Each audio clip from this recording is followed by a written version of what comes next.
so you can stay ahead of the changes in our world and keep your family safe. Fortunately for us, we can recognize that we're at the precipice, a point in history where we can all see the cycle changing. Where we go from here is up to us. So let's start the conversation, and welcome to the show. And I do welcome you wherever you are on this beautiful blue planet. I'm half a world away in Asia. So there is a little lag on the audio.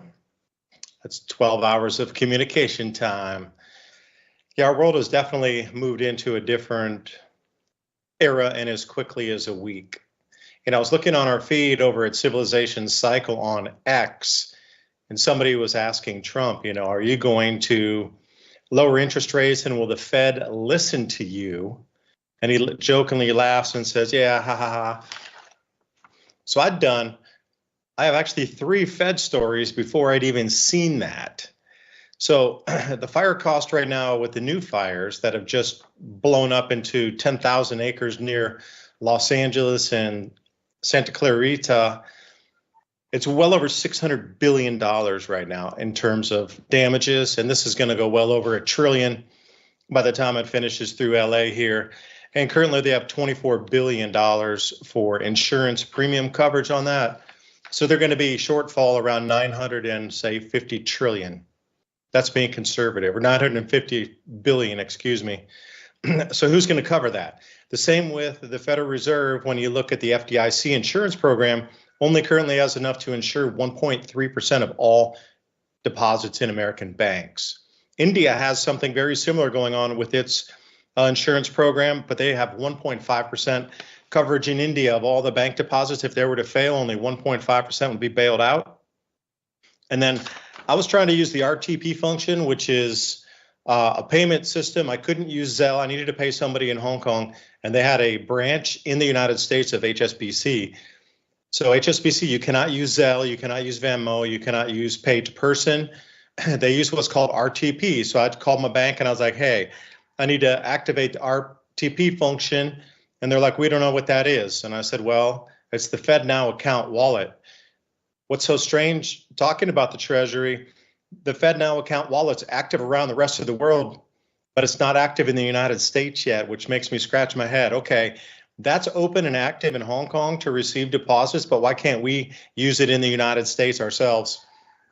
So there's a lot of things going on, and this great white rain has returned with the massive blizzards across Texas and Louisiana. There's more snow in Louisiana right now than New York and Alaska. If you can believe that, over the last 10 days, there's been more snow in Louisiana and near Baton Rouge and near other places. Mardi Gras and these sort of Bourbon Street areas have more snow than Alaska got in the last 10 days, and more than New York. So, you're looking at Florida Panhandle blizzards. Everywhere you look, the apple cart's being upset. And this great white rain that has returned after 130 years to the Southeast U.S., we're starting to see the changes, and the excuses they gave us for global warming just aren't going to fit this. Blizzards in Florida, blizzards in, places in southern Louisiana there, New Orleans with a blizzard warning. That doesn't make sense to what we were told. And Ransom, I see you zooming in on a map there. So what do you got for us? That's my slow to do introduction. Thank you everybody joining us tonight, and thank you for everybody supporting us on buymeacoffee.com/civilization cycle. Going to be an exciting show. Ransom's got a ton of material lined up for you. So Ransom, take it away. And aloha from Taiwan. It's going to be 70 degrees today for those of you freezing your buttocks off in the U.S. Well, that's pretty warm. It's sitting at a nice 22 for me right here, and we're way down by the border.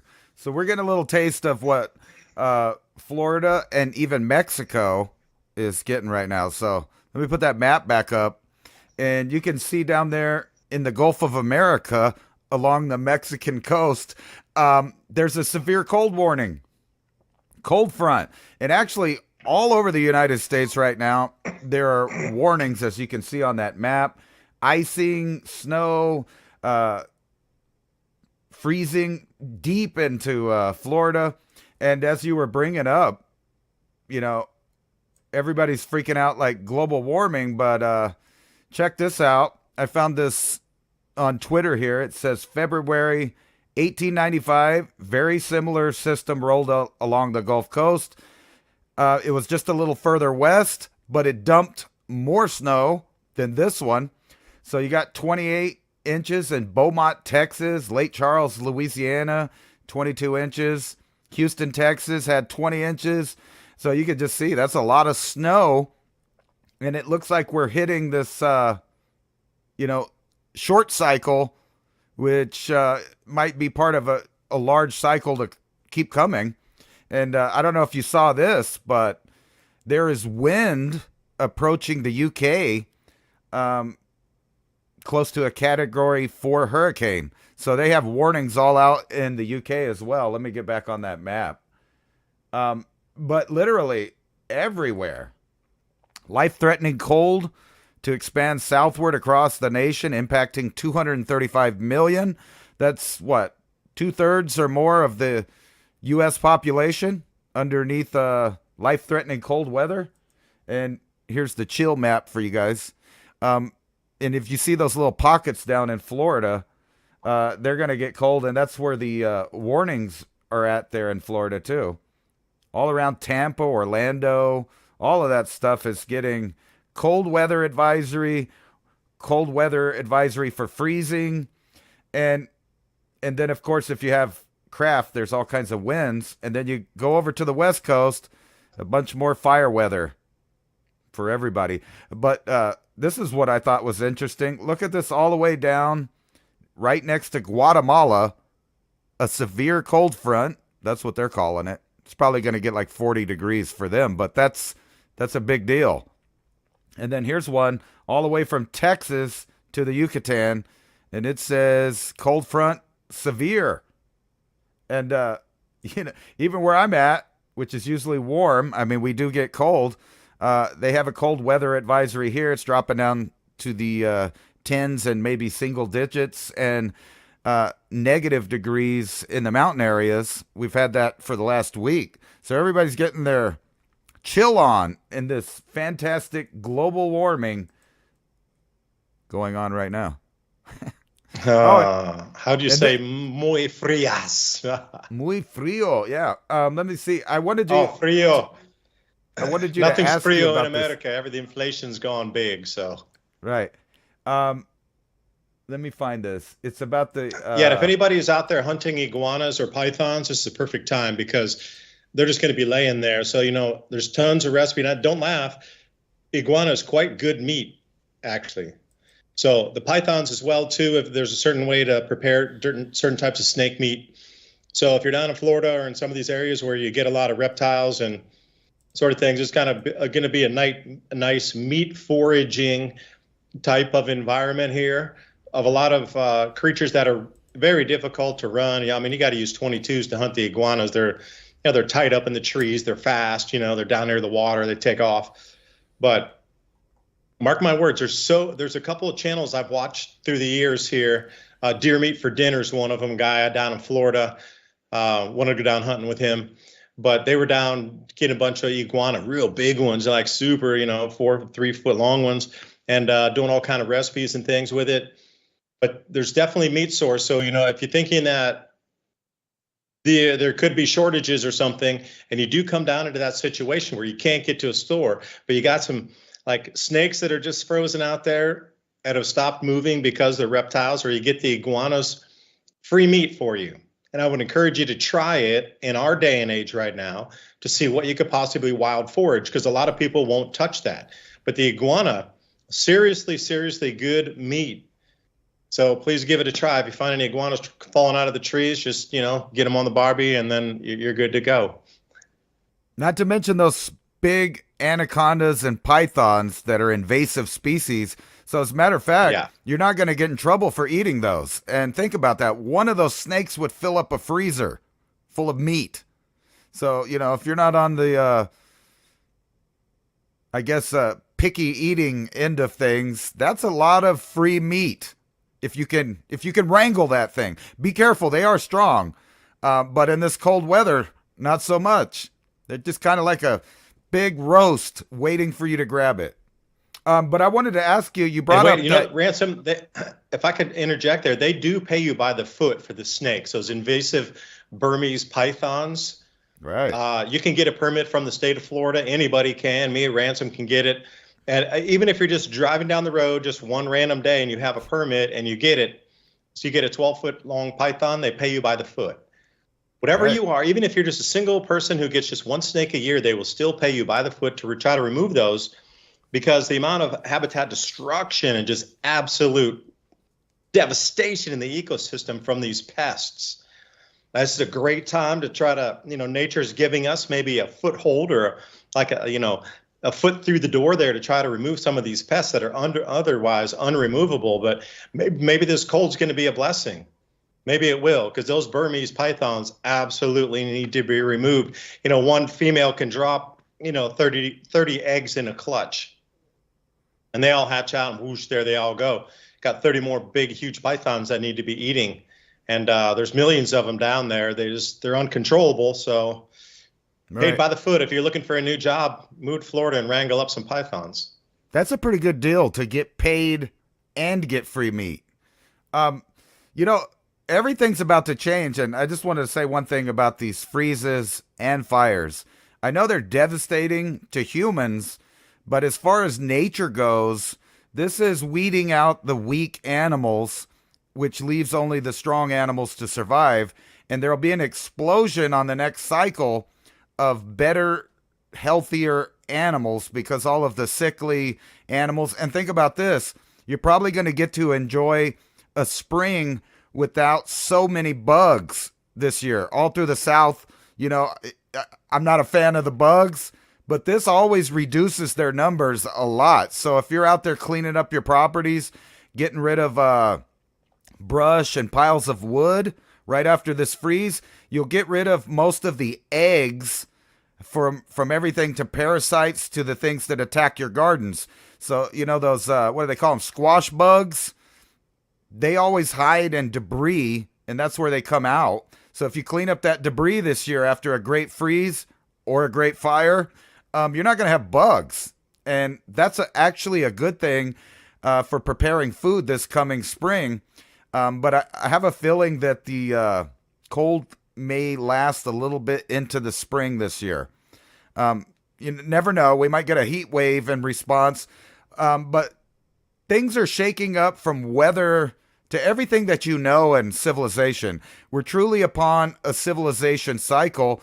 And you were mentioning a minute ago, which is something that I brought up before Trump got elected, that the way our system is now with the Federal Reserve, Trump really can't do nothing about that. And they kind of gloat at the Federal Reserve about doing their own thing despite whatever the U.S. government wants to do. However, Trump may be biting with some teeth this time. A lot of people laughed at that comment about him asking the Treasury to do something, which is in effect the Federal Reserve. But he also signed an executive order banning central bank digital currencies in the U.S. And not only that, I don't know if you saw him talking about Spain the other day, but he was pretty much kind of threatening BRICS nations that they would do better to stay with the U.S. Than, join any kind of BRICS alliance, because he's going to tariff any country that is a BRICS nation, which is half the world right now, approximately, as far as business and trade. And all across that you look, I'm feeling like Nostradamus again. So he has signed an executive order to go after the cartels as terrorist organizations. And I've been watching different politicians from both ends of the aisle using the same term, which is usually predictive programming, that they are going to wipe the cartels off the face of the earth. And people are asking, well, what does Mexico have to say about that? And somebody was joking. I saw one of the guys joking about what are they going to do about it? They can't even provide clean drinking water to their population in the second decade of the 21st century. So they're not really going to do much. And when you hear the politicians, when they respond to like, what if Mexico doesn't like that? They're all pretty much saying the same thing, that the U.S. doesn't care. We're going after them. And that is a prediction I made, that we would have combat operations along the southern border over here in the Western Hemisphere. And not only that, it brings up new problems. It may be good in the long term, as far as how many people are dying in the U.S. They get poisoned by things that may or may not come across the border. But this is actually going to hurt China as well. As you know, a lot of the products are coming from there that are being transported across the border here. So I even heard one guy there, when he was signing executive orders, asked if it was likely we would be sending special forces into Mexico. And Trump responded, you never know. It's possible. Because, you know, he's one of those guys that in the past has said, why would I tell you what we're going to do? I'm not like the other people that tells everybody on the news before we do it, so they know when to hide in the tunnels and when to go hide. He's not going to do that. So all of those facilities, and I'm going to throw a woo-woo out there. What if the whole time... I love the woo. What if the whole time Biden and Trump are on the total same page? Biden set up certain circumstances for Trump to fix. And one of those is, you remember a while back, I showed an article on one of our shows about how Biden was investing into these AI data centers to collect massive amounts of information. And now Trump is now saying we are going to be the capital of AI and cryptocurrency of the world. And guess what? He's going to be doing the same thing with the same program, which is setting up these giant data centers on federal land using the water off the federal land. And, you know, a lot of people were talking about how they couldn't get water on those fires out in California. It's because it's all been diverted, used for other things. That not really the data centers. I'm not saying that, but the fact that all of the reservoirs were full and they didn't have the ability to use them. They weren't ready. It seems like, I'm not going to say a setup, but at least a massive amount of incompetence is now ready to be fixed. So we're going to have, like Trump said, a small golden age of transformation.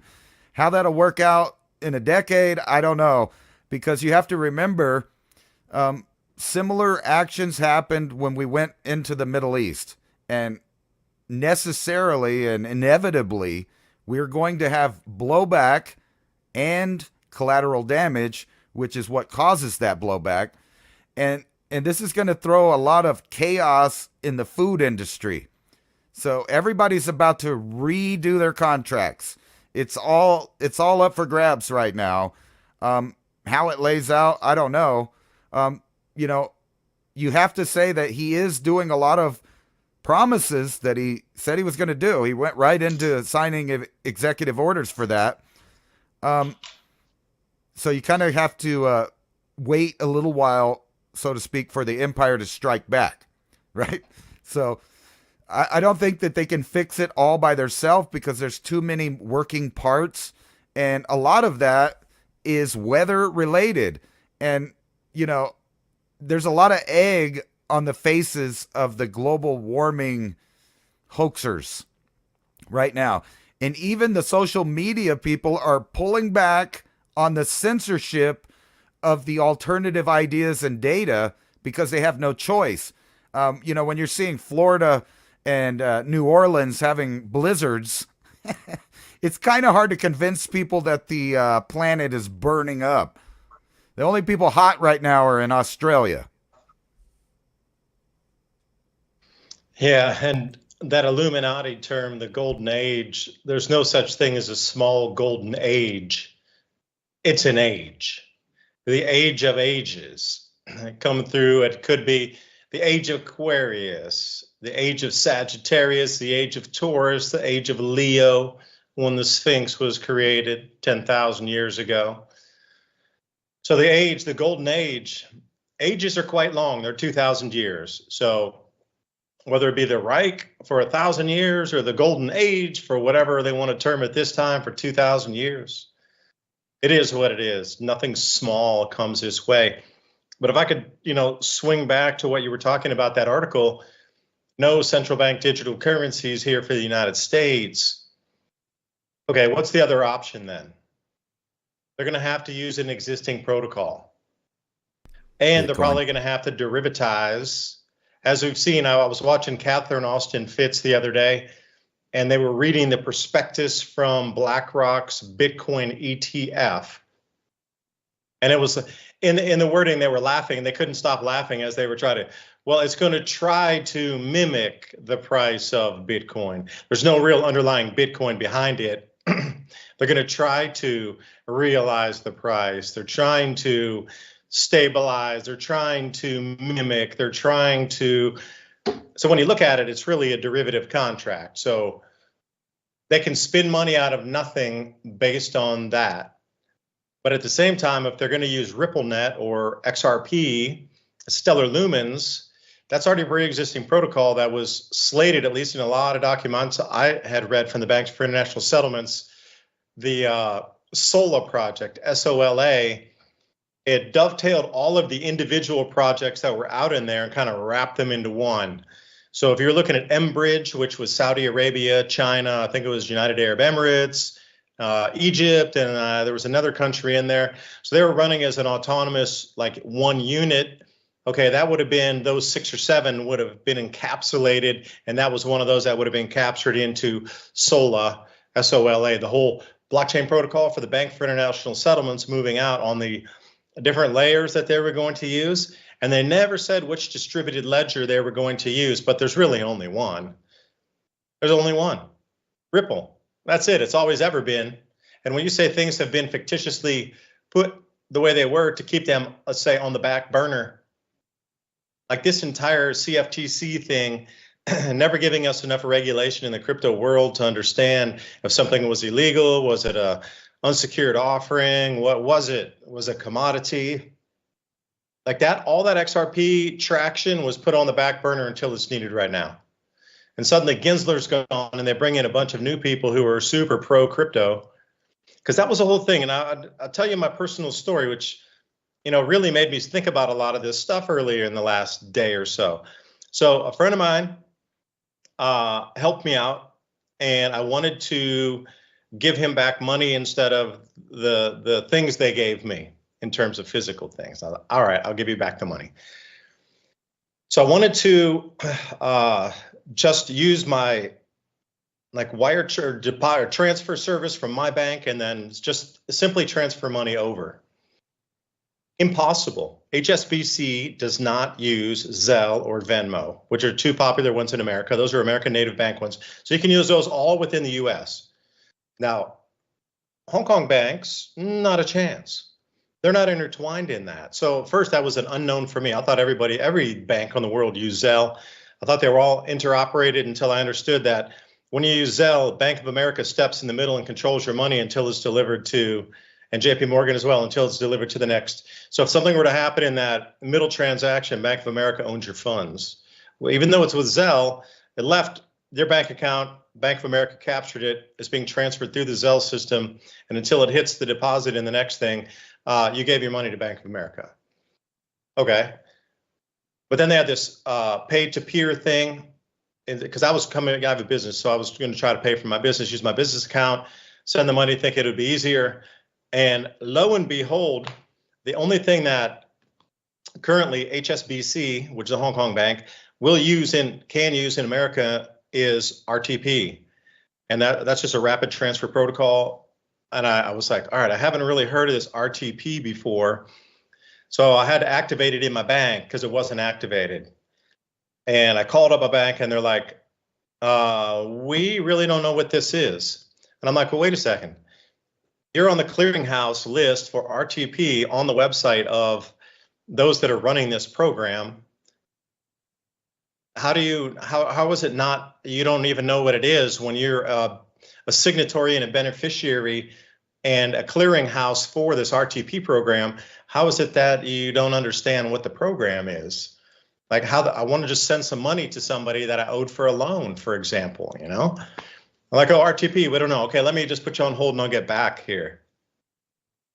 So what I'd known on my personal research before anything about RTP was the FedNow wallet that everybody, if you're an American and you have a Social Security card, you already have a FedNow wallet issued to you, whether you know it or not. Every Social Security number has now a directly tied FedNow wallet to it. Now, the American dollar you're being paid right now in your paycheck, like you get $1 American dollar in, that's a Treasury issued US dollar. Federal Reserve, like that's in that ecosystem. But central bank digital currency, FedNow account is not. It's a different type of a dollar. So you get paid in apples. And like the thing I needed to do was I had to convert my apples into oranges into the new FedNow dollar to then send it to a RTP account over at HSBC. That was a brain spinner for me there, that the US dollar you think's a dollar had to be converted to another different kind of a dollar.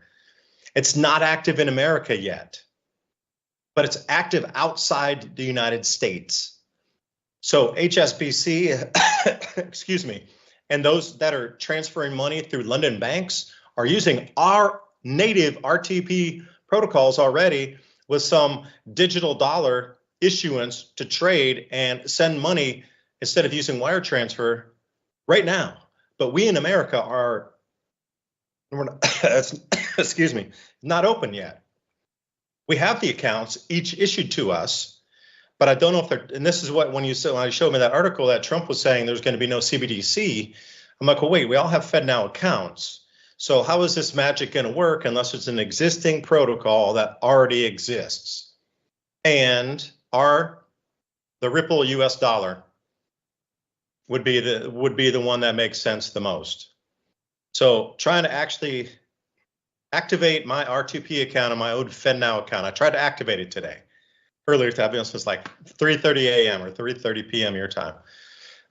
Trying to activate this FedNow account wallet in my own bank so I could transfer money. Zero success after multiple hours on the phone. And I'm telling you, zero people knew what the hell I was talking about. I just know a little about crypto because, you know, I like to delve into it and I like to see how we're going to get thrown in the future, how we're going to pay for things. Because if you can understand how payments are going to work in the future, you can see the future a lot more clearly. Like imagine if you know credit cards, you know, because I grew up in that time when we didn't have, you had to be very special to even get credit cards, you know. There was no debit cards.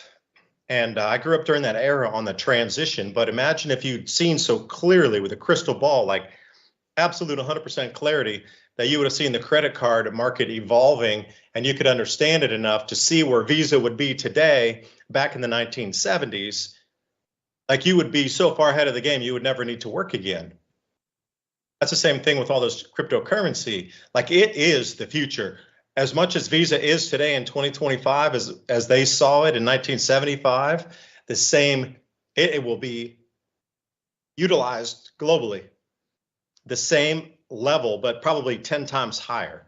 So to understand how money is going to move and where your constriction point might be and how you can live in a world without being on a social credit score. You know, these are the things I look into. But I'm telling you that RTP wallet and FedActive, you know, my wallet's active. All of our wallets are active, but there's no way to transfer the current US dollar from the Treasury / Fed into this new whatever protocol.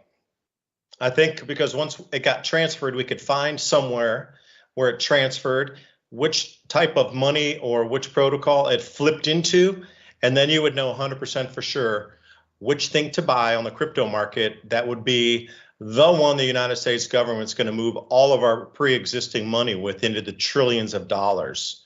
So, and again, this is what I was trying to get at this morning. Activate it for me. Activate it. I want to see what it turns into. I want to see everything.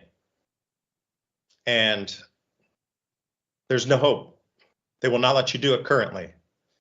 So that's my long story along with the Fed insurance there. And I was doing this one with the fires the other day. So before the current round of fires, it was $480 billion in California that they had insurance losses, but they only had $24 billion in coverage funds for that.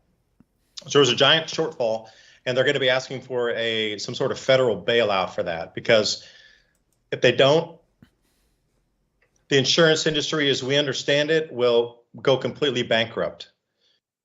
There's not enough money around in all the insurance companies currently just to cover the now almost $700 billion with the new LA fires that just covered 10,000 acres yesterday.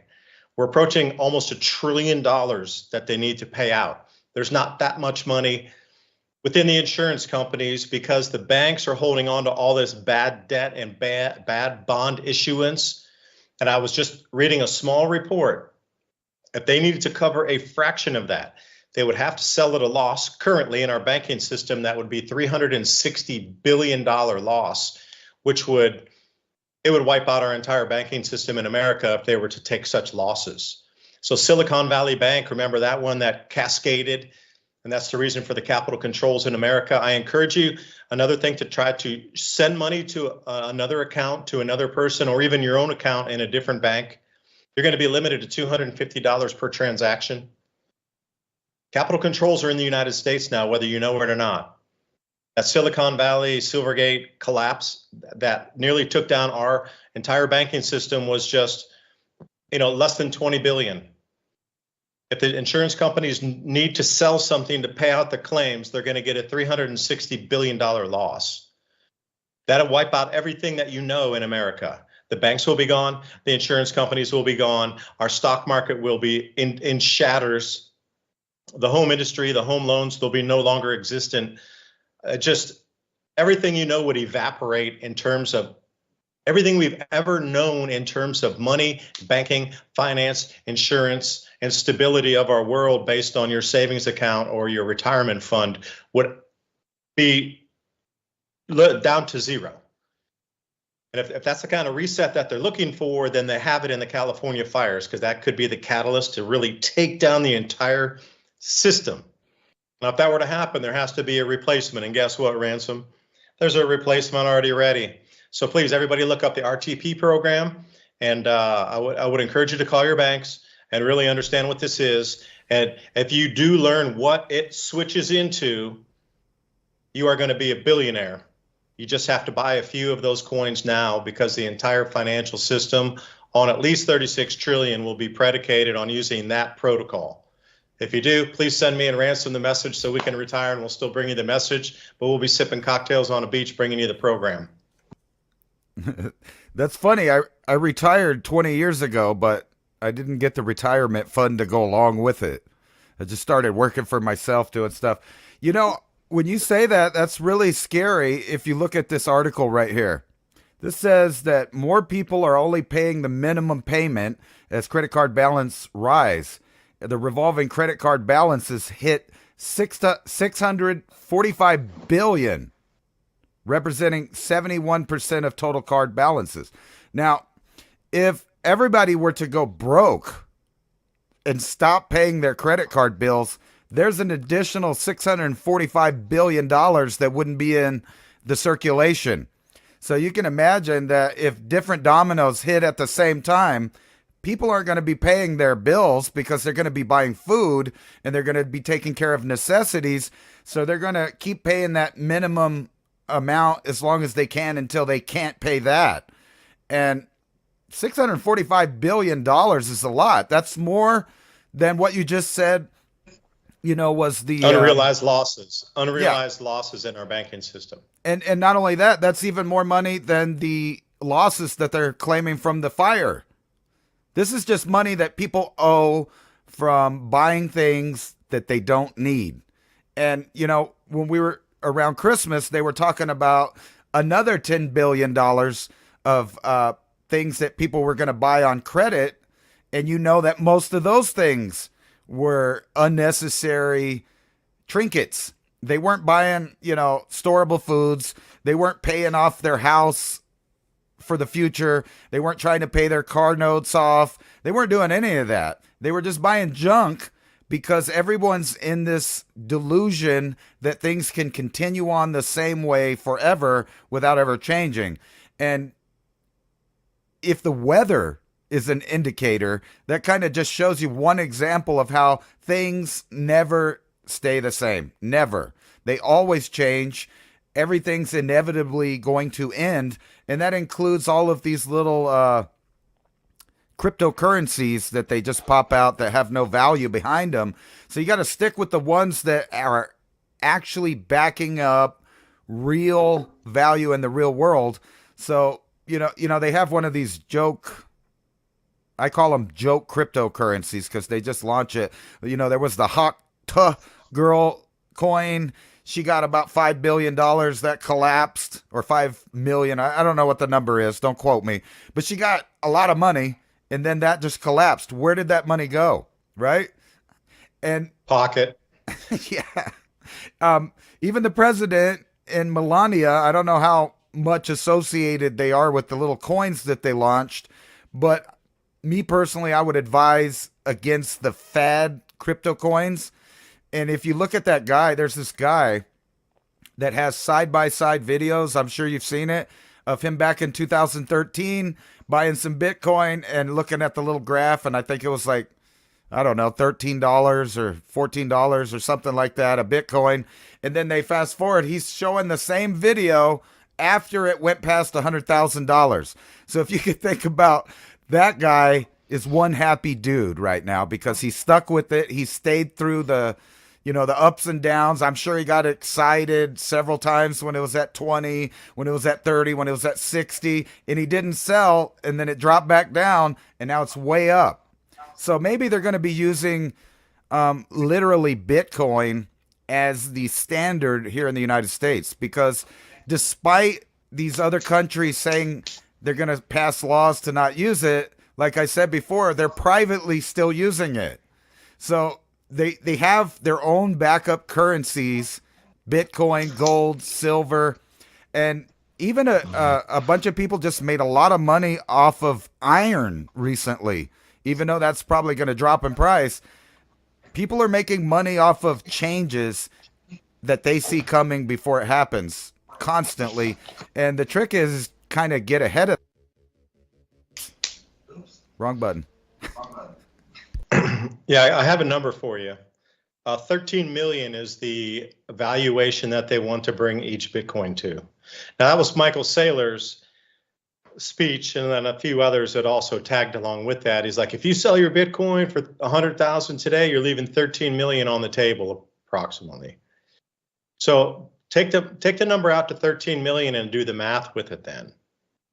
And then derivatize that through all the, BlackRock ETFs and everything else, where people think they're investing in a Bitcoin, but it's a proxy for Bitcoin on a fraction of a Bitcoin. Like when you buy into that ETF, it's not 100% covered on Bitcoin. It's not. You need to read the prospectus, the BlackRock prospectus. And I encourage you to watch Catherine Austin Fitz, the way that they broke down as they were reading through the prospectus. And that whole, we keep hearing global warming, but why are the advertising companies allowed to still try to sell us two of something? If it was something that was a real threat, all global shipping would have stopped by now. Because you know what they did with asbestos and with chlorofluorocarbons and things. Leaded paint, leaded gasoline, for example. It stopped. It truly stopped. But we have airplanes now where you can get a $69 flight. There's more airplanes flying around the skies than ever. And these criminal advertising agencies allowed to sell you two of something. Buy one, no, buy two, buy three. It's Christmas. You have to buy for your loved ones. But wait, global warming. Oh, we got to, so this mixed messaging, sometimes when you watch a YouTube video, they would have the preceding video that would show would be, oh, the Arctic's melting, you got to think. And then it would be a whole company doing something, and then followed directly by those two advertisements in a row, followed by something that's on sale. You can buy two now. And I wish I could have recorded a few more of those, where that first message was the world's ending, global warming. And then the very, very next advertisement was buy two cars. That needs to stop too. If we're into this world where something is going drastically wrong, but I'll agree with you on the food. Like If food stops from Mexico, say, so just 2 points here. California produces an enormous amount of food. Now you might think, well, those fires aren't out in the vineyards, or they're not out in the plantations, and they're not out on the farms. True. But those loading centers, those consolidation centers where all that goes to, those were all in the fires. And then, Ransom, you could probably tell me more about the food coming from Mexico. I'm curious. So like if we were going to get cut off for a minute from Mexico, we're looking at least 30-40% reduction in food supply chains right now. There's going to be a lot of stranded food in the fields that'll never make it to market because there's just no refrigerated storage warehouses to put it in. There's just no warehouse. There's no storage and onward forwarding facilities. Those have been burned. So where does the food go? Right now, they're at a sort of a real standstill in California on food also. So tell me about the food in Mexico. I mean, you know far more about that. Let me hear it. Can I bend your ear for a couple minutes? Well, I think the biggest problem they have is organized crime, which directly relates to the prices that we're getting. Now, I kind of think this is a weird idea, but mostly all of the same things that Mexico grows, we also grow in New Mexico, Arizona, and California in the little different grow zones. So I realized that there was a big fire and all of that, but that wasn't really where they grow the food. And another thing, even if it was, guess what's going to grow better next year after they have fields full of ash? Well, it's going to be all the crops they grow in California. So if they continue on with deportation, and right now, I don't know if you know, the border's closed. There's no entry. So they're not letting anyone in, whether they're legal, not legal, whatever. It's closed right now while they reorganize things. I don't know how long that's going to last. In fact, we have the in-laws visiting here from Mexico, and if they would have came this week, they would have got rejected, and then they would have had to fly all the way back to Mexico City because they couldn't get in. And I imagine that's only temporary. But as I was saying before, keep in mind that we built massive amounts of buildings all along the border. And this is why I say it gets a little woo-woo. First, they were used to bring everyone in, get their biometrics, ship them into different cities, thereby possibly changing the popular vote in the future. Now that's reversed. Now they're going home, but they need a place to stage them before they get rid of them. So all those same facilities are going to be used to house people before they get ejected, which is going to open up a lot of jobs for Americans. Not just jobs, but housing. And you could see that, like right now, things might get rough in the short term, but this is kind of like ripping the Band-Aid off of a lot of the problems. I don't know how it's going to turn out, but it looks like it may be positive. There may be people that decide that it's harder to get help from the government if we're reducing the size and scope of government and the payouts that they give. So they're already ejecting a lot of people that are unnecessary. Matter of fact, I don't know if you saw that. Trump signed an executive order where people had to go to work physically and be there and not from home. Since COVID, they've been doing it from home. So it's been remote working, which has allowed a lot of government waste. People are getting paid for nothing, and seemingly that's going to end. But here's one thing that I thought was really strange, just off topic here. John McAfee. Oh, I saw that same image. Right? And what does it say? Supposedly it says, I'm back. I'm this, I don't even know how to pronounce that, an AI version of myself. You don't think I would miss this cycle, the civilization cycle, do you? But look right here. It says, do not fall for scam tokens. What a warning to put out right now, right? So I thought this was really bizarre, the ghost of McAfee coming back to kind of mess with the public. I don't know who put that together or how that came about. But I do think it's ironic that in the field of AI, I also predicted the future a little bit. I don't know if you saw the meeting with Trump and some of these software people and medical field people. I'm going to try to talking word salad for a minute. But anyway, I did warn that in the near future, they would allow AI to control certain aspects of the medical industry, everything from cataloging your DNA to reselling you products, and all of the. I've recently sent my DNA to different, DNA sites like Ancestry and etc. And each one of those has the bulk of their sales is based on an AI checking out your DNA to decide what kind of diet you need, what kind of medicine you need, how often you need to exercise. Now, that all sounds great as a product you might want to buy, but when you're looking into these things like Stargate, Project Stargate, which is ironic because I got banned a few years ago for editing an episode of the show Stargate in which an alien came to the planet, offered us free health care in the form of intravenous drugs that would allow us to age longer, get rid of cancer, get rid of these different diseases, and it was personalized to humans, right? There was a downside, and I can't say the downside because that's probably what got me in trouble. So I think it's so ironic that all of these AI companies are trying to get in bed with the medical industry to produce personalized medicine for you to supposedly prevent really bad things from happening to you. And it's almost like I don't want to talk bad about Trump, but it's almost like he's tone deaf about what happened last time. Now, I've gone through some articles and I'll show you, and they have the same headlines as 2020. The same headlines. So the same things are happening. Shops are closing, things like that. It's really bizarre. So we're in this weird gray area right now where we don't know how these programs are going to, I guess, spiral out and what the real meaning is for people. So we're going to be, one way or another, positive or negative, in direct competition with any other country on the planet that's technologically advanced.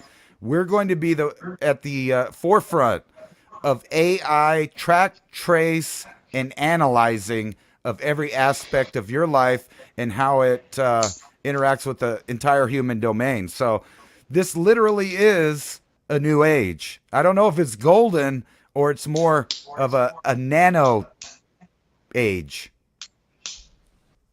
It's an orange age. Yeah.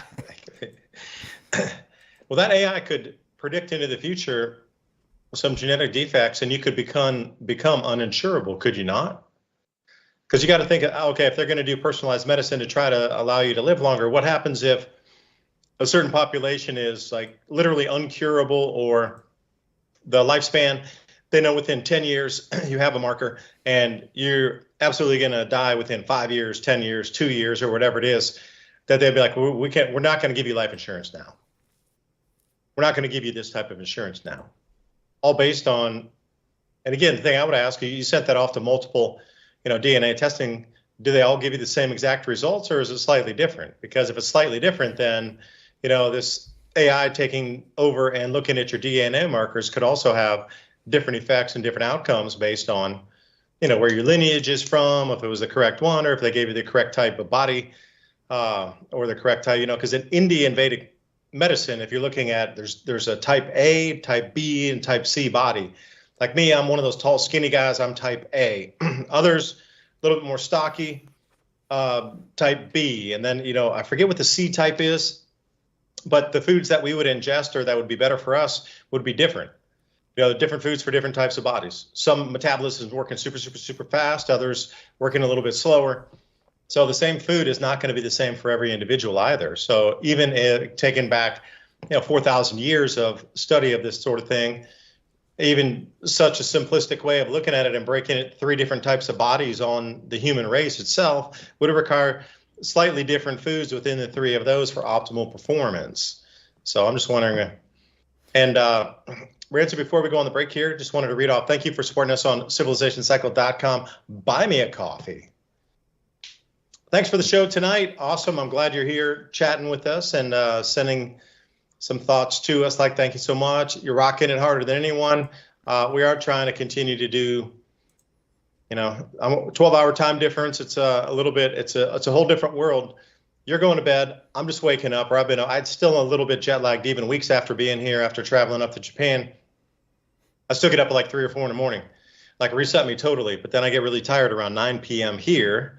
And, Ben Davidson on that last one was saying micronova's coming. So you got to wonder about magnetic field shifts, because when I talked about that, interesting, my own personal experience on the very first video talking about these blizzards a few days ago, I, at the very end of the video, started to mention that magnetic field excursions were happening, that jet streams would change and behave differently.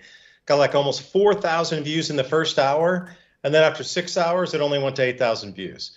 So you can see YouTube, even now, though, so those supposed to not be censoring, you explained it to me, almost 4,000 views in the first hour, and then it just literally drops off after 5 hours of a trending subject. I use all the trending words that were running through Google. I keyword searched it. I tried to get it to hit, like I did on that one that got 180,000 views, blew through the censors. I think it was far more than 180,000 views. They just like couldn't push it down fast enough. So I was trying to replicate that same thing using AI on the pulling the words, pulling the graphic, pulling these trending words.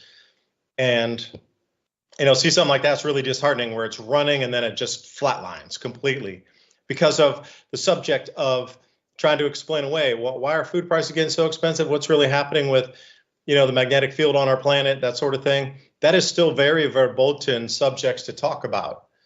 Like, I'm really hoping it changes where we can actually have a discussion of this polar vortex dipping that you're seeing now. If it continues, it's going to run into the same Gulf moisture from now. It's just going to be a new pattern that forms where we're going to get blizzards along the, southern coasts here.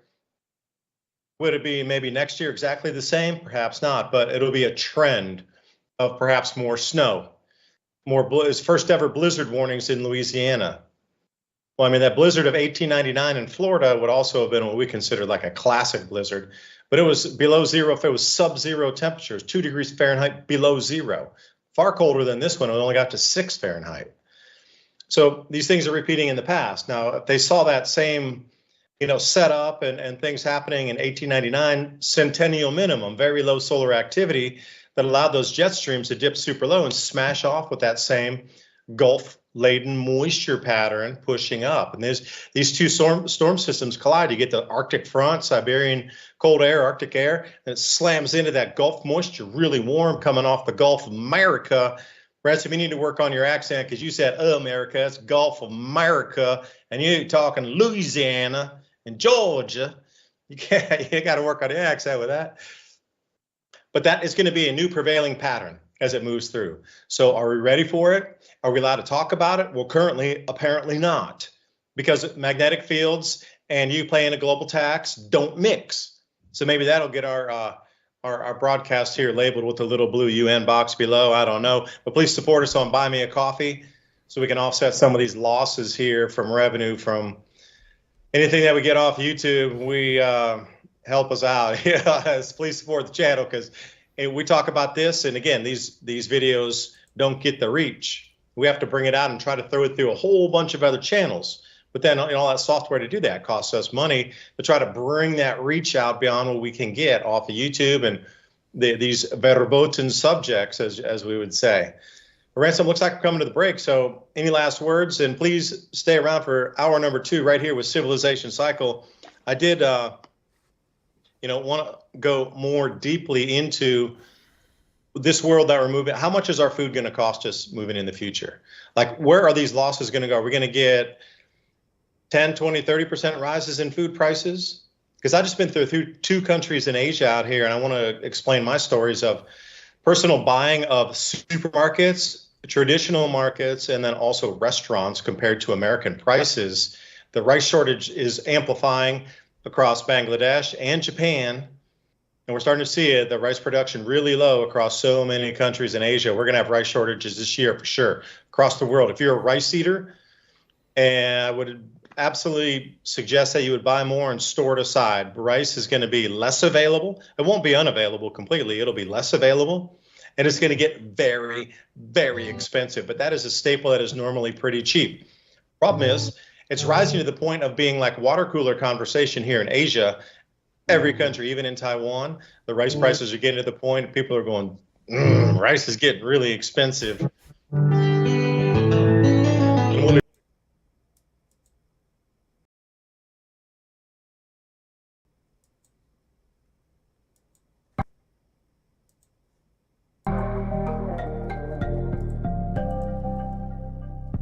How do you feed your families when the shelves are empty, the stores are shut, and there's no food available? What is the fastest, easiest, and most productive foods to grow? What is the quickest way to get somebody who has no skills at all up and running and producing very quickly? If you understand that we're at a point in history where it is no longer optional to be growing your own food. If you're like really freaked out and concerned because you've never grown food before and you don't have any skills, you don't know how to do that, but you know how important it is, then I want to let you know, however you stumbled here, you're in the right place. My name is Marjory Wildcraft. I'm the founder of the Grow Network, and I have been the female leader in the survival and preparedness space for the last 20 years.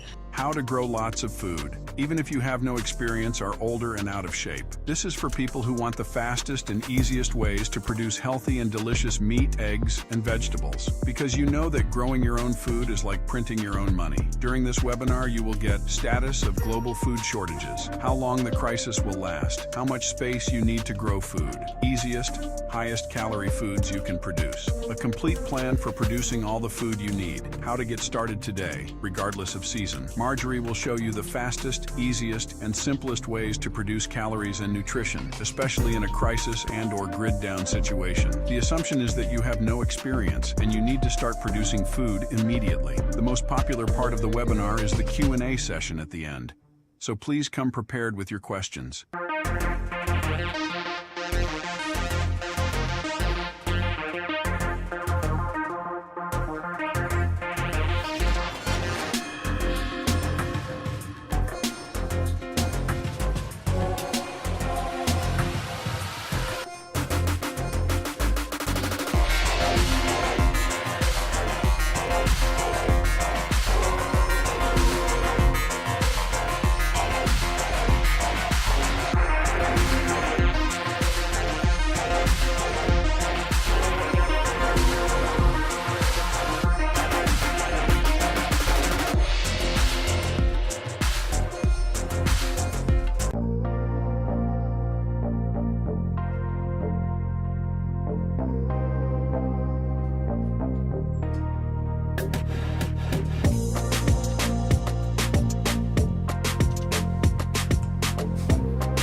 Civilization Cycle, Ransom Godwin, David Devine bringing you through the show. 2 parts of the planet, 12 hours difference. Oh, it's an amazing world. Is it flat? As I've had many people write me, I just say I'm over in Asia, and they're like, "Did you see the flat? It was flat when you flew over." Oh, okay, not going to go there. Thanks for the comment, though. Jeez, I don't know, man. I don't have a electrogravitic craft to take me up and about and above the atmosphere. Oh wait, if the world was flat, there'd be some firmament dome. My bad. I couldn't probably pass through that either. But Revolution Radio, thank you for letting us talk about these subjects here, whatever they are. And if you consider freedom of speech something, whatever, how wild and how woo-woo it gets, how scientific it gets, the analysis, whatever form it takes, that we go with the show. Thank you for letting us stay on air to bring our thoughts and ideas. That's how our society evolved, was everybody questioning the current thesis of the day. Like, we can't even do that anymore. You can't do that any longer. Like, they're cooling the past from the 1930s. I came up with some great charts from the 1800s. 1880s all the way to like 1940 with temperature charts showing you that massive spike in the 1930s and down again. They cooled the past to make it look as if it was a linear trend. You know, showing that chart, verboten also. It's just crazy how you can't even show previous scientific data because it doesn't jive with today's consensus, and they should be able to disprove it. But why is that such a dangerous chart to show? Those are the things I ask. But Revolution Radio, please consider a donation here as well. Right on the top tab, how to, donate and keep the freedom of information flowing. It's going to be so important from now. And this was a real comment that somebody sent in and said, "Hey, you flew over to Asia. Did you see the flag? Did you see any curvature on the planet?" No, I didn't. I was only up at probably 35,000 feet. So I had a conversation with somebody that was kind of interesting. And they're like, "Hey, would you listen to this guy? Would you watch this guy's video about a flat earth?" And I was like, "All right, man, if you provide the beer, I'll watch it with you." So anyway, I watched this video, and my take on it was, the world's not flat that we live. The only way it could possibly, the whole video, the way it could possibly true that, this and that and the other with the, like looking over the horizons and things. The only possible way I think it could be anywhere remotely close to what they're trying to explain that it's flat is our Earth is some 20 times larger than we've been told, and there's extra continents outside the ice wall of Antarctica. At that point, because you got to think about, if you were trying to get even at 60, 70, 100,000 feet on Jupiter, to look over the curvature of the horizon on Jupiter, that would be impossible. The planet's just so large. It's an unignited brown dwarf star. So if our Earth was, they tell us it's a certain size. If our Earth was 20 times larger and all of these continents outside the ice wall not available to us, the surf class living here, that would make more sense, because the higher you are, if it was such a more large object, it would appear to have no curvature on it. So that was my 2 cents worth, and thank you for the comment. Just trying to do two birds with one stone, rolling into the second hour. And anyway, Ransom, woo-woo time. Actually, I thought we'd go the other direction from woo-woo. So I might make a little people mad with this. But as far as the flat earth goes, that's like if a bacteria was living on a basketball and tried to look out at the little highest piece of rubber it could grow on. Would it see a round basketball? And the answer is no. You got to remember perspective. We're so small. Even if you got the best camera that you could possibly get and you went up there, it'd look flat. Unless you were out into outer space, like pretty far away from the planet. And, speaking of some other, right after. Hey, Ransom, would you be outside the Van Allen radiation belt at that point? Again, no. How does human go through the Van Allen radiation belt, or would you have to be 250 miles or lower? That's a good question about no, you wouldn't have to go that far, I don't think. Okay. Yeah, I see your map. I love it. That blizzard that's coming into the UK there, they're having the best way I can describe it is a description of a side. What happened? Did you freeze? What'd you say?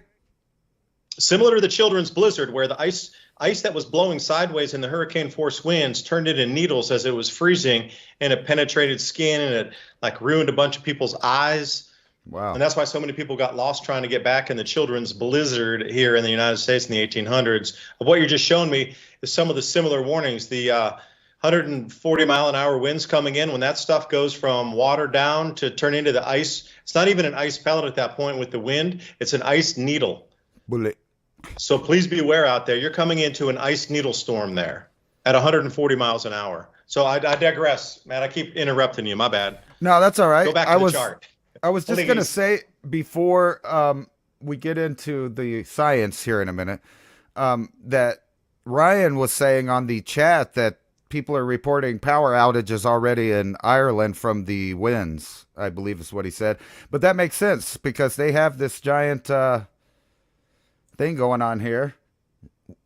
Red. They rely on a lot of renewables too. I've seen some forward charts on when there's grid load that Ireland is near the top even more than Germany and Denmark for offshore wind. They're going to have to shut down all the wind generation during this storm. So you start to look at renewables there. If you look at forward load grid, or forward load is what they call it when they got. So you're going to be, they're going into some serious negatives. They're going to have to black an enormous amount of people out because they just won't have the power. See, this is something we're not allowed to talk about either. We're not allowed to talk about it. I don't know where it's at, but I had something for that earlier. There was a little green, like a fair or something, and it was debuting how you could do all this stuff with the solar power. Unfortunately, they had to use a diesel generator to run the tents because it was cloudy, and they couldn't produce enough energy at the energy thing, where they were trying to show off. But anyway, I wanted to unplug that thing. Hey, you guys got to demonstrate your tech. Right. Well, they couldn't because it couldn't produce enough energy to supply everybody. What I wanted to look at is you keep bringing up Ben Davidson and this micronova thing. And so I'm a little confused because I've been reading a lot about micronovas. I'm not on board with the micronova. I never really said that. I mean, no, I know. Magnetic excursions and magnetic field declines, absolutely yes. But a full-blown micronova that rips off our atmosphere and the entire sheath of the sun comes ripping off and like some, multi-quadrillion ton, proton stream and thing. I'm not on board with that. I just don't see it. Perhaps the glass spherules marked something in the past, but I do see our weather twisting has a lot to do with solar activity and magnetic field changes. But in terms of a full-on micronova, I'm not there yet. Well, this is the problem with calling anything a micronova off of our sun is that they don't come off of yellow stars. They only come off white dwarf stars when they have a companion star sucking off energy, as they show, like kind of in this picture here. So those are both white dwarf stars, despite one looking yellow on here. And the micronova is when a blast of energy comes off the host star to the companion star. Now, there's a problem because we can't have one of those here because we're not a white dwarf, for one, and we don't have a companion star that close to the star. Now, what he might be talking about I don't know why he calls it a micronova. He didn't coin the name. I don't know why he's using it, but it doesn't fit in science. However, something close to what he's talking about is this, I don't know how you pronounce this, Mayak. Solar proton. Mayak. Oh, Miyake. Yeah, Miyake. All right, there we go. I didn't want to sound, like messed up on my accent there, but this is with something. America and Gulf America, you got the Miyake. Yeah. Where we're at, we call it America. We're not Americans. Anyway. Americans. The timing of the BCE thing, solar proton event, constrained to between 664 and 663 BC. So this is kind of still theoretical. But it explains all of the heavy isotopes and different things that might be on the surface, along with other phenomenon that could deposit it in the same way. Like 12,900 years ago, impacts would create these same isotopes from space. So this is more like what he's talking about. I don't really know. So I'm not worried about a micronova because for A, we're not a white dwarf, and B, you need a companion star to produce that. But our sun does burp pretty large sometimes, right? And that's what they're talking about. The Carrington event was something little, and our infrastructure was basic at that time. Now, anything that's an X45 or above then now gives you the potential for problems as far as electricity. But the magnetic reversal, like we talked on the Tim show, we know that that's already happened. It's happened several times. It's trapped in lava. It's trapped in rock. We know the magnetic field changed. Now, what would that mean on Earth? You know, like what you're looking at, what would you physically see? I have a feeling that it would be all chaos because you would have stuff coming in from the sun that would reach really far into our atmosphere close to the ground. So we're talking speciation, mutation, etc. A lot of probably plasma from the high quartzite mountains, from Mount Everest to probably all these megalithic things that people built trying to reach the sky. So like if you lived in Machu Picchu, you might actually see a lot of lightning bolts coming off that main rock that's at the center of their thing that tells them when to farm on the terraces. So it has like a multi-function, but there's a reason that they thought that was something special there before they moved there. So I imagine it was some kind of event just like that. And you have to remember from the Anwar province in Egypt all the way to like Cusco, you see evidence of vitrification on the stone coming from one direction or another. So whatever it was hot enough to melt the stone. And the only thing that I could possibly think of is one of these Miyake events that actually put solar plasma all the way down into the low Earth atmosphere because there was a magnetic field collapse. And then on top of that, you would have seen bugs, birds, whales, fish, bats, anything with magnetite or magnetic navigational, whatever they have that allows them to do that. A lot of people theorize humans also have something like that. But you would have seen massive chaos with the animals. So if that happened now, there's no telling what that would look like. There would be nomadic people and native people all over the planet in less industrialized areas where their food wasn't where it was supposed to be. And if you really think about that, that might have been the spark that made different kinds of hominids start moving around the planet. And we know there were bottlenecks in these genetics from everything from Neanderthal to probably Denisovan, considering we haven't found much fossil record for them, but they are in our DNA. Which brings me to the DNA and the AI that you asked about earlier. Now, I've taken several of these, and no, they do not tell you the same thing. And the reason for that is because they have different AI programs, and how they judge your ethnicity or genetic background is through prediction and projection. So the AI projects what you are based on the other people that they've genetically tested. So it's not like black and white. So if you were to get an accurate picture of your ancestry, you would have to take probably 3 different tests from 3 different companies. Or you could take one test, download it, and then upload it to the other services where they would give you different results. Like one of mine said that, well, one thing that they do that can tell you a lot of information that's not a speculation is your paternal and maternal haptypes and haplogroups, because that will tell you classically where your ancestors were, because they compare them to bodies of modern humans before history, prehistory. So Cro-Magnon, different things like that, they know what haptypes they were. And some of these, like, which is very interesting because it tells a totally different story than your recent DNA, which only tells you what maybe 8 generations back genetics are like and where they were at. So there's classic DNA, and then there's recent DNA. So Ancestry.com will show you your recent DNA and your classic DNA, but they mix it up in a very convoluted way where it's hard to tell what it really means. So it'll just give you a geographical area. So according to them, I'm 50% Scottish, 10% Irish, like something original Britain, and so on. On the other one, it says different numbers. Like I took a different one. It said I was more Irish than Scottish.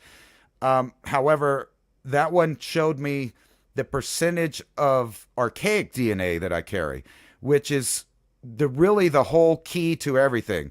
So when these AIs are scanning your genetics, what they're doing is they're looking for markers from different hominids, either Cro-Magnon, Neanderthal, Denisovan, or one of the various ghost species around the world that they don't want to teach people about. So there's also a kind of political agenda as well with the historical data. So like one site says classic DNA, I would be considered a third Roman, a third Greek, and a third Egyptian. That's right, from the Nile River. I know that makes some people mad. But when you consider that most of the people in the UK, about 70% of them share genetics with King Tutankhamun, that makes sense. And people forget that people migrate and they move. So 2,000 years ago is not going to be the same group of people as now, because people move around, people get conquered, the maps are redrawn, and people, they migrate all over the place. So you would have to take several DNA tests or share your DNA data upload with several different companies, and then you'll get a general picture of what it is. But if your DNA is more homogeneous, it's a lot easier for them to recognize. So this is weird. So one test says I'm 2% Spanish, and I'm wondering, do they mean Spain, Spanish? No, they mean classical DNA from that area in the Iberian Peninsula, which would be like Roman DNA. So it's really convoluted on what they're telling you. But the key to those things is the sales. So, for example, they might want to sell me a drug that helps me go to sleep because I have a Neanderthal gene that makes me a night owl.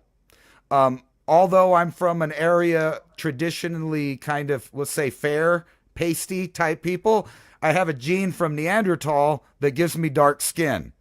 So I have a gene from a different hominid, and people forget that too, that each of these different hominid groups had an array of shades of skin. They have genes for dark, light. We know that Neanderthal had red hair, but they didn't have freckles. They had blonde, brown, and black hair also. So Cro-Magnon also had a range of those same things, from the skin tones to the hair color.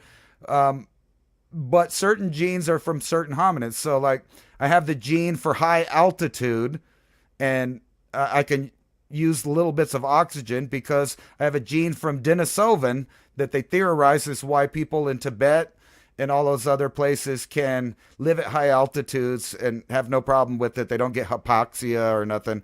But it's really weird because they're still teaching an out-of-date history of man that genetic science is totally disagreeing with now. So there wasn't this one linear branch of human evolution.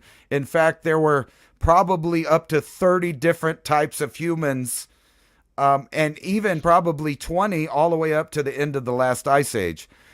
They just found a site in China that insinuates that Denisovan may have been around as little as 5,000 years ago.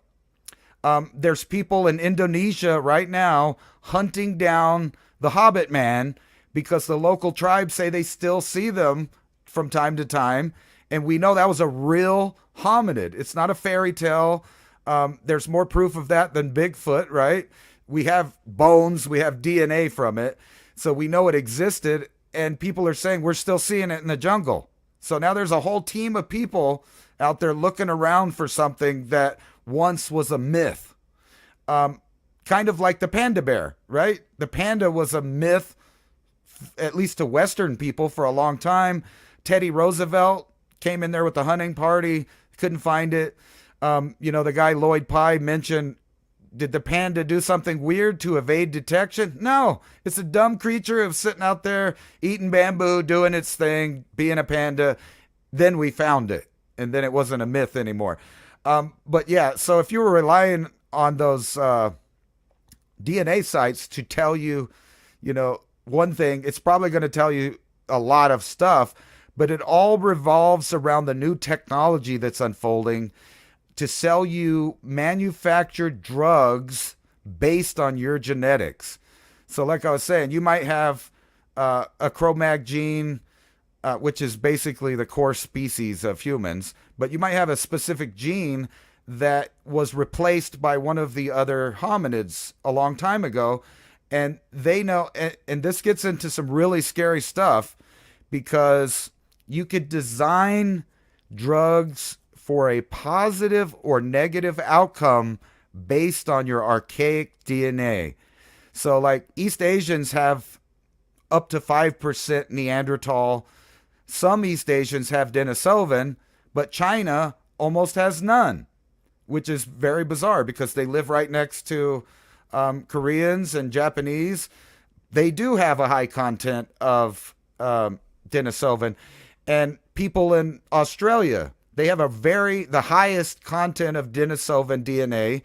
And the I'm going to say political ideologies of the past have lumped them together with other people around the world, even though they're not even related to them.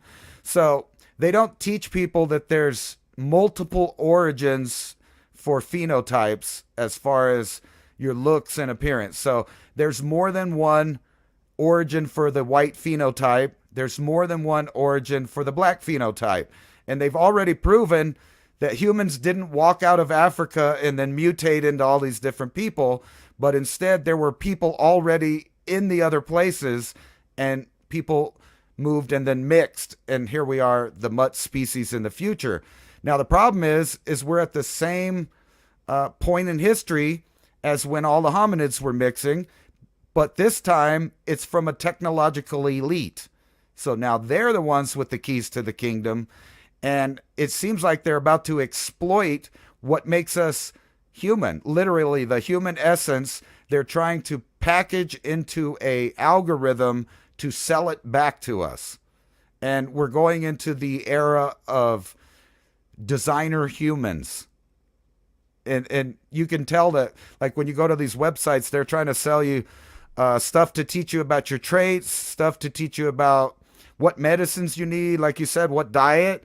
And the truth is that that's going to be different for everybody around the world, depending on what their historical context and genetic contributions are. So like somebody in China is not going to be trying to drink a bunch of milk, right? Because there's a lot of lactose intolerant, because they know that came from a specific group of people that started farming and using dairy cattle and started eating milk and cheese. So there's a whole big portion of the world that is going to be tailor sold to her. In other words, the commercials, the advertisements, and you brought this up last time. You sit around and talk in your house, the phone and everything picks it up. Then they try to sell you stuff based on your own conversations. So like the other day, I was looking up the websites that do free DNA testing if you upload the file, and sure as it rains, I got advertisements from every single platform telling me which sites will do exactly that. And I mean, overwhelmingly, it was on my phone, it was on the tablet. I went to YouTube. The commercial on YouTube was that. It's a world that we're involved in that people don't see yet. And there's a new article out that kind of puts it in perspective that phones, tablets, and screens are literally causing hallucinations. Hallucinations and a weird, perverted realization of the reality around them. So it's all perverted into another thing. And it's really affecting children from about 13 years and up.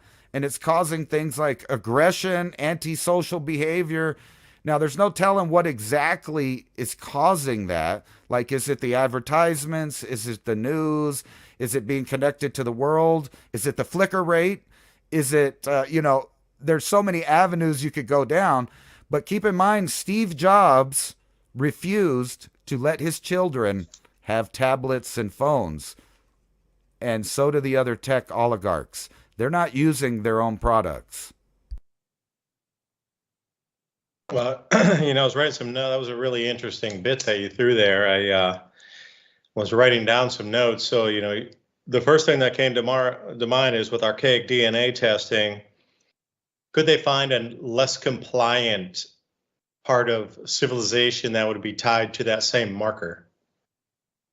Because if you're looking for a total compliance serf type civilization, you would want to remove those people out that had that specific marker.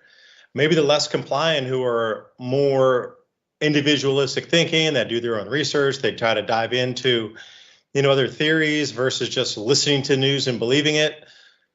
Perhaps they're part of Denisovan or part of Neanderthal. That's not given to us, that information. I am absolutely sure that'd be the best thing if we take an archaic DNA test versus.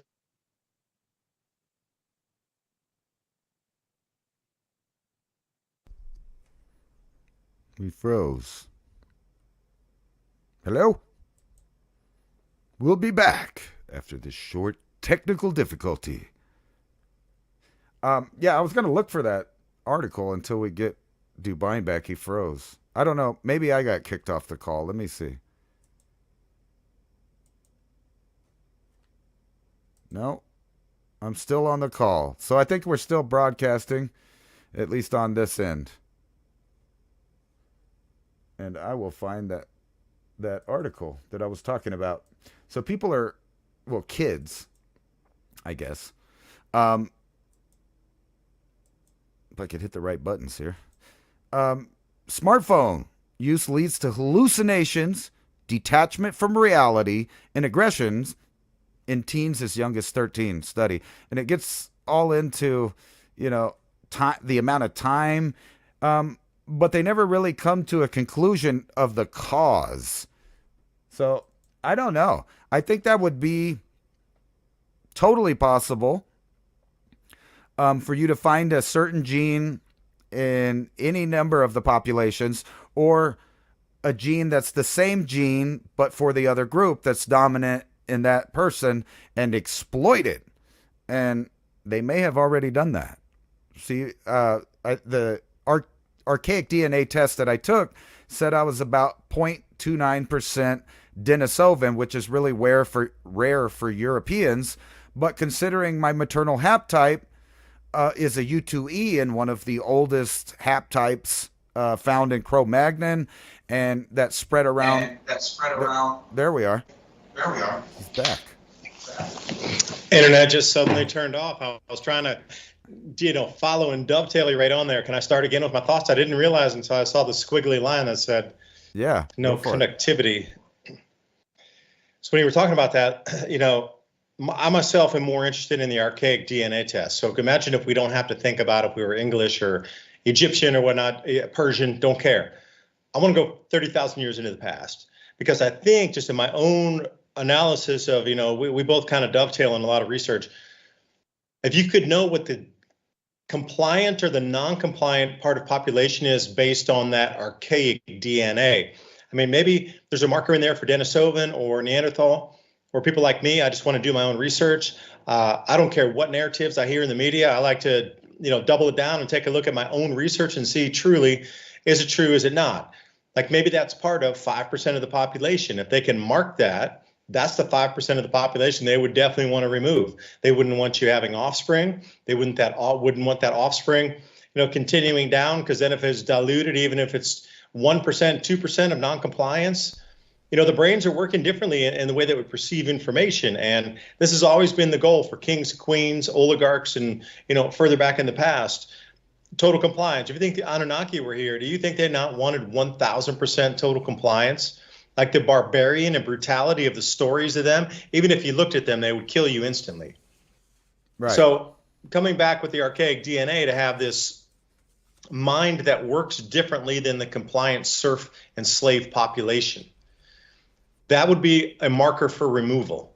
Absolutely. And if the AI could figure out where everybody is and which, they could remove probably 99% of us right now based on this. And when you talk about the AI giving you specific plugged in media, on demand social posts for you specifically that nobody else will see. They're just created just for you to move your mind.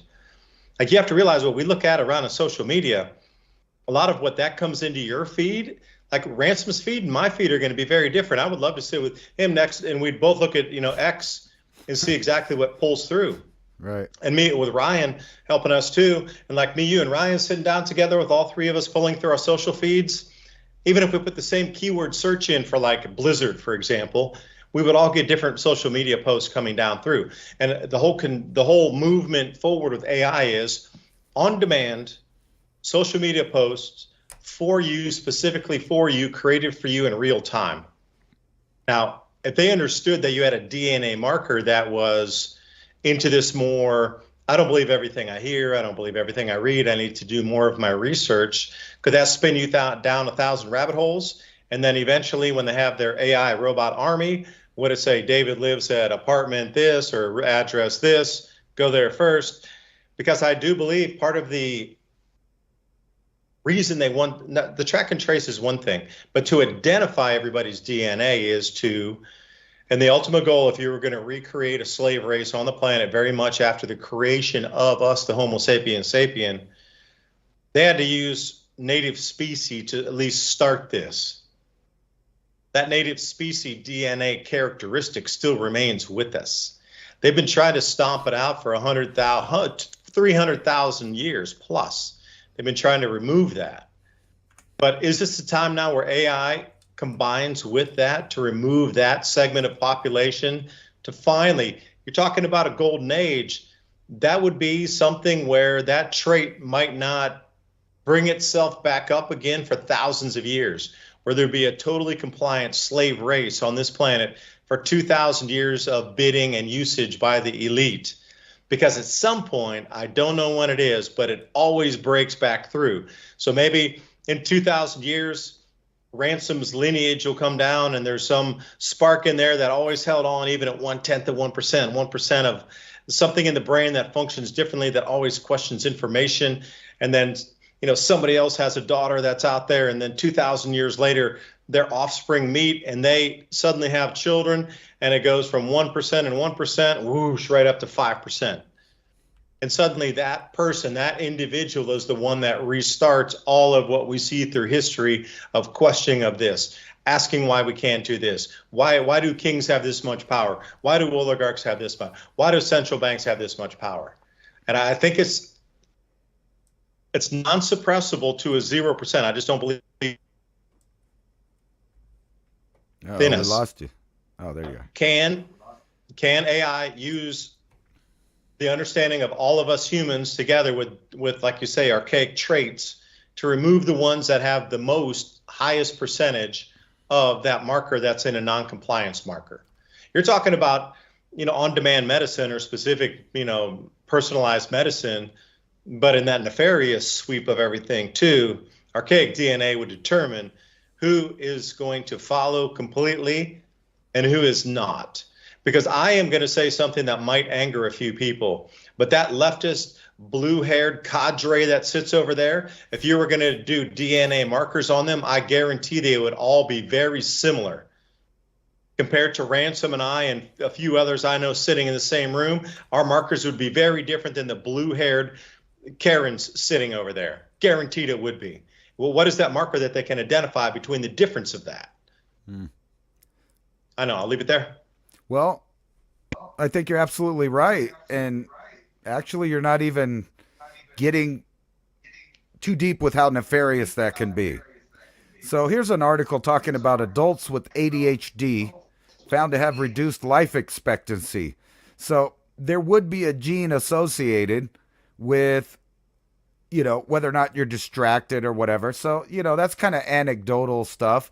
Where was this other one that I had? People in the morning. People who only sleep for 5 hours. People who only sleep for 5 hours. Right? This is supposed to be a gene, and it goes on and on. Actually, I got a little echo. Hey, Trump only sleeps for like what, 3 hours or 4 hours a night? Right. Maximum? Well, that's about what I sleep. And what's funny is you said you were over there on the other side of the world, so now you're on my cycle because I'm up at night all the time. I always see the moon come up, I see it go down, I see the sun come up before I get tired. And literally, when I check my DNA, I have the night owl gene from Neanderthal, but I test positive for that marker, but I also test negative for the gene that causes narcolepsy, which also comes from Neanderthal. So I think I can tell you how nefarious this could be with my next statement. There's also a gene for virus recognition, which Neanderthals, they have a gene, but it doesn't recognize certain kinds of diseases. So in other words, their body won't have a reaction to it whenever they catch it. So they'll just start to get sick. The normal things that start in most people to start, fighting off the virus won't happen. So they're not going to get a fever right away. They're not going to get, stuffy nose and boogers or whatever. And then there's another gene for inflammatory response, which causes a lot of people harm, actually, when something happens to them and then they have an inflammatory response to it. I test negative for the gene that causes that. But I also test positive for an anti-inflammatory gene. So what I'm saying is that if you were in control of the keys to the kingdom, itself out with the histamine response in the body. Well, actually, it could be you bad. You can eat almost everything without having any response. So imagine wild foraging, like me, I might have some sort of histamine response to the same food that you ate, but those two offsetting genes mean you can literally eat anything without a response to it. Right. But also remember that each hominid had a corresponding gene that worked for them. That's almost the same gene, but it was in a different group. So like I was saying about the hair or skin, there's a certain gene that both of them have that are different, but you might have one or the other or both, right? So that's kind of a bizarre thing. But my point is like, so me personally, I have a gene that prevents me from having an inflammatory response, but combined with the gene that doesn't recognize viruses right away could kill me because my body didn't cause any kind of response to what I got. So what I'm saying is, if you knew which genes people had, you could cause them to be healthy or the opposite of that, from anything from food to viruses. So you could get really nefarious. Well, wait, which ones would you want to keep alive, though? Because those same markers can determine compliance or non-compliance. So now we're doing like a Rubik's Cube of compliance, non-compliance, these different gene markers that could set on something to respond to the body or not. So now you're starting to, you would really need AI to try to delve into it to do, when I say personalized medicine, a specific thing created for each individual. If they can do it with social media posts, they could sure do it with medicine. Right. So I read that article about ADHD, right? So there's probably something to that. I don't know what it is, but a corresponding gene that might make people more alert or more sleepy or whatever it is in a certain circumstance. But if you have the knowledge of that, keep in mind that we're also in the era of manipulating genes and, epigenetics. So in other words, you could make things that turn on or off a certain gene you have. So you might have a gene that prevents you from getting a certain disease, but now it's turned off. So could you use Chinese medicine and go over to Asia or to go over to India and Ayurvedic medicine and find that same plant cure and turn it back on again? It's very possible. Actually, there's a guy, I'm sure you know, Shiva Ayyadurai, and he has a whole company that is studying epigenetics and the molecules that turn those on and off. It's so weird to have to talk in word salad to not say certain stuff. But there's I a know lot I of wanted to talk about a few things too, but I just, you know how it is. there's a lot of companies that specialize in these things. So I guess one we won't get in trouble for is cannabinoids, right? So there's like thousands of different cannabinoids, and there's companies that are figuring out what exactly that does to a person. Now, when you combine this with other sciences like studying what genes do what in reaction to what, you could, I guess, personalize drugs for people, but you could also personalize attacks on people. I think people get what I'm saying. In other words, it's not hard to design something that can be nefarious or malevolent, just simply by knowing who people are and what their ancestry is. Does that make more sense? Yeah, it does. And shout out to Chase Hudson and the crew at Hemp Lucid also, because they're experimenting with a lot of these cannabinoids to try to bring healing properties into the body. So give them a look. I mean, it's not even one of our sponsors. It's just I know Chase, and I know they go out of their way to use non-chemical and get some of the purest grown plants out there first to start that process. So there are others out there on our side looking for this same turn the key back. And that's one of those companies that does that. Yeah, I have a little story. It's irrelevant, but my mother-in-law twisted her ankle at the airport coming in, and it was all bruised up. We actually used one of those Hemp Lucid pain creams for her, and within the night, the bruise went away, and she said she was feeling nice. Her ankle felt great. And yeah, they're not even a sponsor. We just happened to use one of their products, and gave it to her, and she was like, "Wow, this is a miracle. Where do we get more?" And I was like, "Well, you get it from those people." There's a free commercial. Yeah, reach out, just say, "Jay, hey, give a shout out." Say, "Hey, Chase, I heard about you on the show there." But right. Yeah, we should reach out to Chase. He had a few changes in life too. Happy, good changes. So just a little busier these days. But we should definitely reach out to him and say, "Hey, see what's going on." And let me throw on something. I want to swing back again, because this is very much into our archaic survival. Because you were talking about, lightning or plasma discharges onto the planet here. Like that would be the ultimate electroculture. Because if you kept seeing lightning strike in a certain area on a certain mountain range, and then that phenomenon stopped either half a generation or 5-10 years later, that you wouldn't get those same strikes again, would you not go there to try to see what changed? I mean, imagine the bounty of growing plants in that area that had been so highly electrified in the soils, and the magnetism would be so different on that mountain for such a long time. I mean, that would be a natural healing area to go to.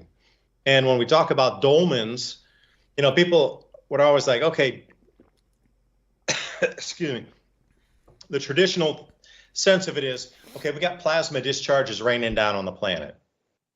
People running to these dolmens. If you know what a dolmen is, it's super giant boulders that are stacked on top of each other. And when I say boulders, I'm talking the 3-4 foot thick, building blocks that the ancients had put together. So for me, it wasn't a single event where they're like, okay, there's more plasma from my micronova one-time event.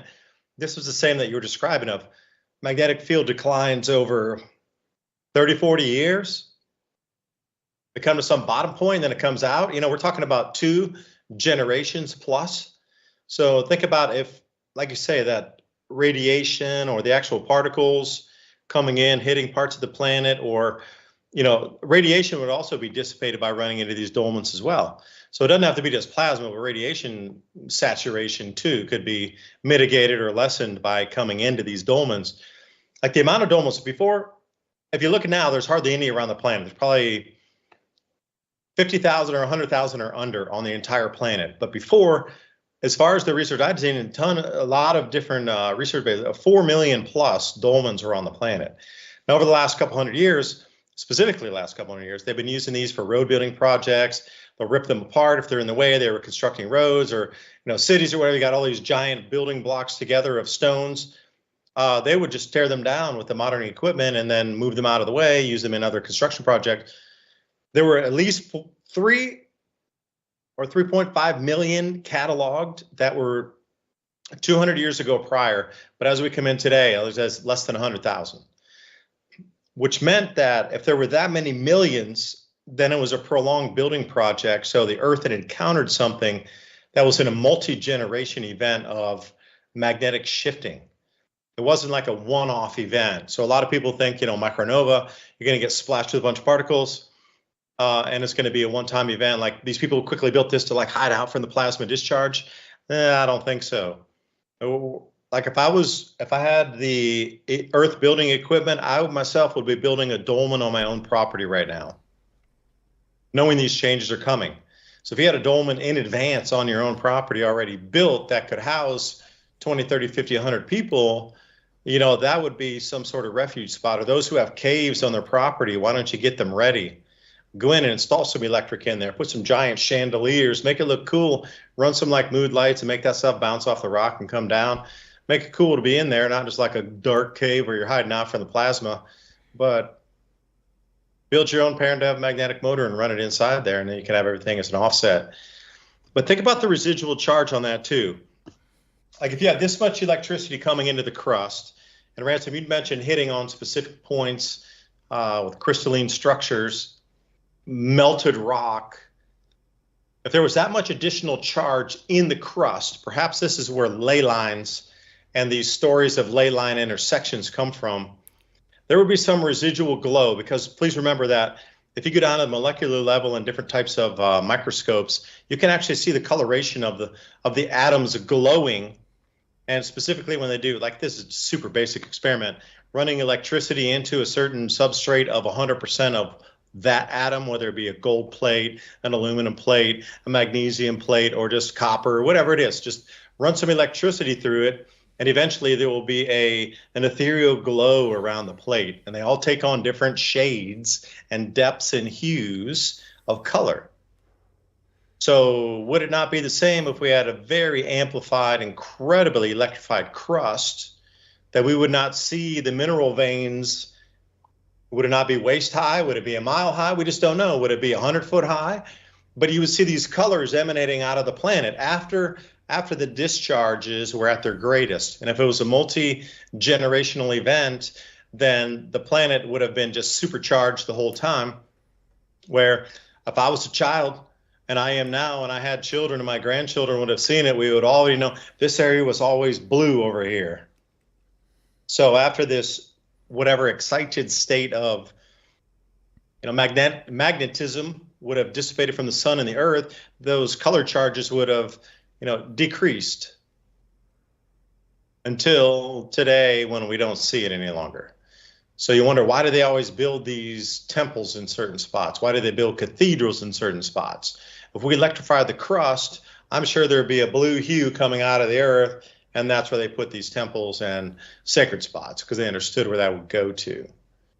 I don't know if that was I was trying to dovetail in there on you, because, the innate ability, and how many times have these geomagnetic excursions would we have seen this? Because 12,000 years between those, how long is the electrified state afterward that people would remember that was a certain emanation of, looking at auras? And I'm wondering if human auras glow brighter during this time too, where you can actually see somebody walking around with the real colors around them, and there's no way to hide. So the dark auras would be, okay, those are the demons, those are the vampires, those are the witches, whatever you want to call them, that they kicked them out of the village because they actually had that color that couldn't be disguised. Like today, we call them politicians. They can disguise a lot of that coloration through video screens and whatnot. But I was going somewhere with it. Take it away, man. You can follow reptilian shapeshifters. No, I wanted to say, think about this idea. Aura color shifters or something like this. Right. Well, think about this idea. If you had lightning, plasma, striking down more often on rock outcroppings of rock that has a highly quartzite concentration, or a lot of quartz in it, so it conducts the electricity. But we know now that photons slow down literally when they go through quartz crystal and other crystals. So it's like if you were swimming through water, you're not moving as fast as you are on land. The photons do that same thing. So they would have had more than just a piezoelectric reaction. You might get light emanating after it, even after the electricity has run through it in the form of you'd be capturing protons. light itself, would you not? Right. But think about this. If you were just barely intellectually technological or understood certain ideas, if you saw an outcropping repeatedly being struck by lightning, I don't know, would you build a worldwide grid of obelisks made out of quartzite materials or hard andesite or diorite or whatever it is, all of these different rocks with large amounts of crystal that will have a piezoelectric power generation, and I don't know, make a power plant out of a pyramid out of those same rock stuff, and connect a worldwide grid mathematically, and then not only that, but leave the mathematical information built into the sacred sites that I'm talking about, because it seems like that's exactly what happened, but they don't want to tell you that. Yeah, it does. And then if you could figure out the transmission system between those two, or how to harness that charge in between, then we come back into, I wouldn't even say folklore anymore. We're right back into the 1880s with the inventions from Nikola Tesla. Right. And then Marconi, was such a, well, like Marconi disappeared from history as well. We give him credit with, inventing offshore radio, but he and Tesla were like best buddies, inventing incredible amounts of wireless technologies. And all we know from Tesla is he tried to compete with Edison on the bulb. He got beaten up. It didn't work. And he died broke in a New York hotel room. That's kind of all we really give him credit for. Yeah, he knew some stuff about electricity, but that's it. Right. He really was the master. And, beyond the Einstein, like 20 Einsteins of understanding electrical workings of our universe, and gave us free power using magnets on plates that spun against each other to create the charge. Like we never would have had to burn a single pound of coal on the planet ever since the 1880s had we utilized his inventions. Right. But somehow we got taken down this really dark path of, and here's where I wanted to try to go with that, stripping the minerals out of our earth in a certain place and consolidating them into a more diffused pattern across the entire planet. Because you got to think about the mining that was required for all of the copper that has now been above our heads. Like we never needed a single copper wire above our heads ever. So why was that done? And why do we have to remove and balance the minerals around our world? And it comes back into the same conversation here. If we're going to get electrical discharges on the planet, then what is it going to do this time differently than where the minerals were by the billions of tons in our crust versus the last 100 years where we moved all that around and put it in sort of a spiderweb fashion around the planet? Right. Well, and think about this. If you were standing by a rock outcropping and there's a gold vein in it and it gets struck by lightning, that's going to roll right down the gold vein, and it might bust the rocks out, where people discovered not only that electricity goes through gold, but that gold is somehow important by itself. And think about these ancient people: gold, mercury, quartzite. What's that? Chicken? Well, there's always quartz where there's gold. Look for them both in the veins. And how many exploring out in the west? Hey, I want to come out and I'm going to gold pan with you up there. How many Teslas were born in the age of Cro-Magnon, Denisovan, and Neanderthal, and all these other guys? We only know of one guy born in our era, but think about all the geniuses born throughout time back 100,000 years. What would that look like? What would he make in his era of a Neolithic time period? Maybe, I don't know, stone technology? Yeah, literally. Compressed water technologies and compressed air technologies were around in the Roman era. Like we lost 1,500 years of technology somehow from then, and then it restarted in the 1750s. Like, where did that 1,500 years of technology disappear to? I don't know. Those are the questions we like to ask and continue to ask. So thank you so much for supporting us. buymeacoffee.com/civilization cycle. Also the sponsor for tonight's videos. Rolling through with My Patriot Supply and our best water filters. We left everything, the links below, so you can boil water in a flash Kelly kettle. If you're out in an emergency situation, you can do some boiled water using almost no fuels. So if you like this kind of content, please continue to support us. We try to bring you some of the best ideas, products, and solutions that we can find, because we're not going to waste your time or your money. We really try to be the cleanest we can to bring you the best information and the best products.